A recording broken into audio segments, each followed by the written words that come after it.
The question of alien contact and the UFO phenomena has been hotly debated for years.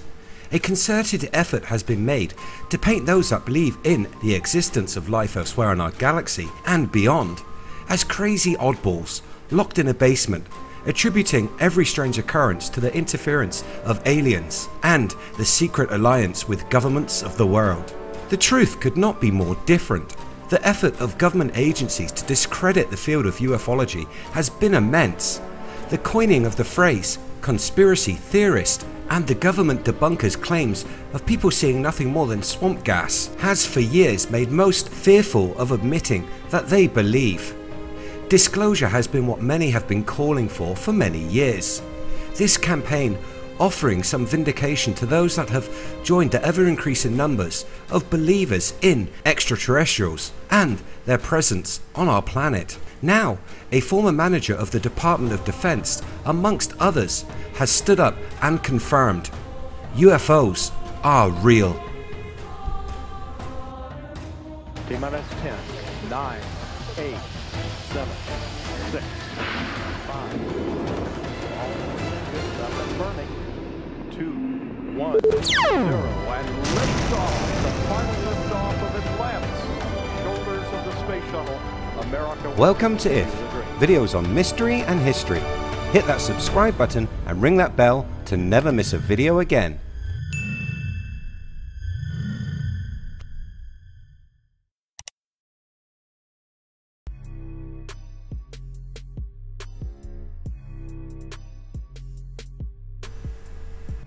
This month has seen the start of a program named to the Stars Academy of Arts and Science, or abbreviated to TTS/AAS. Tom Delonge, former Blink-182 band member, heads the company that is planning to research unexplained phenomena and develop the related technology.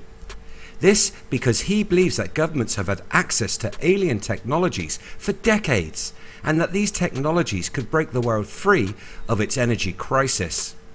The use of greenhouse gas emitting fossil fuels could stop, and the whole world would have access to free, clean energy.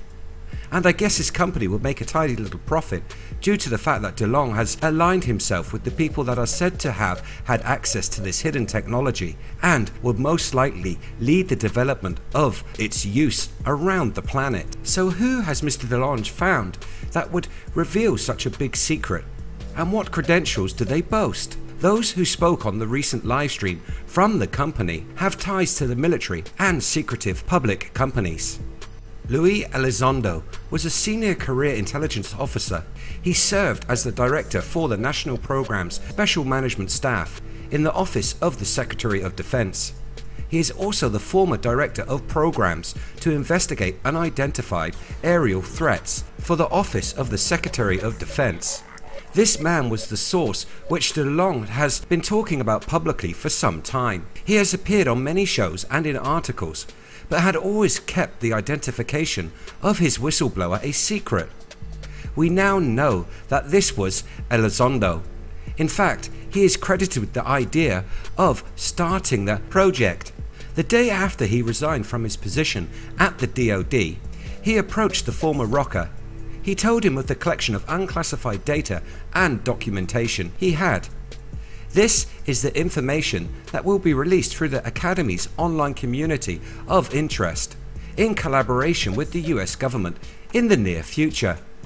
These reports on the UFO phenomena classify them as non-threatening, with no records of hostilities. This seems odd, as I have read a lot of reports that state the opposite, and those that report being abducted, I think, would disagree also. Elizondo goes on to tell of his involvement with sensitive aerospace threat identification program, focusing on unidentified aerial technologies. He explained how this experience will be used with the new group. His job at TTS/AAS will be to work as a liaison and interlocutor in the collection of information for the science division, allowing the collection of facts for analysis. The former DoD employee then went on record with more proof of alien visitations, recounting the first-hand contact with these craft. He promised that the group has and will soon release clear video footage of UFOs.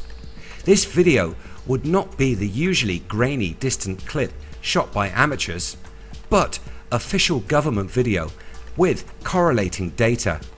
That is something I am excited to see. Let's hope he is true to his word. The second man to speak was also a veteran of secretive programs, but differed from Elizondo, being more of an engineer. Stephen Justice was program director for advanced systems at Lockheed Martin, or as it is better known, Skunk Works. Anyone with an interest in UFOs knows about the infamous Skunk Work programs. They have given the world the most advanced planes and technologies for over 60 years. The SR-71 Blackbird, the stealth fighters and bombers, drones and more. Mr. Justice, wow, that would make a great superhero name, worked in these programs for over 30 years. He will take this experience and channel it into the project with the goal of providing advanced technologies to all. He claims that it will be possible to harvest this advanced technology and to build a vehicle that will allow for almost instantaneous travel through land, air, oceans and space. The third and final expert recruited by Delonge is Chris Mellon. This man served as Deputy Assistant Secretary of Defense for Intelligence for 2 administrations, and early in his career drafted the legislation that established the US Special Operations Command. He told those watching the livestream how he had seen interactions between military jets and UFOs during his time in the service. He recounted a story from 2004, telling how the aircraft carrier USS Nimitz detected on 2 separate radars an unidentified object. He said, 2 F-18s approach the object. The 4 aviators see the object has no wings or exhaust. It is white, oblong, and some 40 feet long and perhaps 12 foot thick. One pilot pursues the craft while his wingman stays high. The pilots are astonished to see the object suddenly reorientate itself towards the approaching F-18 in a series of discrete tumbling maneuvers that seem to defy the laws of physics. The object takes a position directly behind the approaching F-18.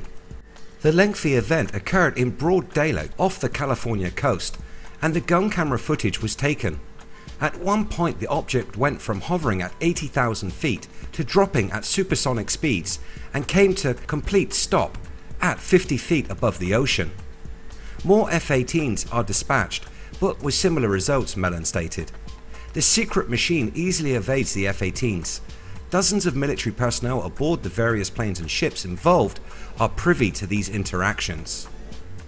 Delonge ended with a mission statement from the 4 men, saying, "No one person, one government, or one hidden institution should own this information and technology." I agree, this is beyond countries and governments. These questions have answers that should be heard by all of humanity.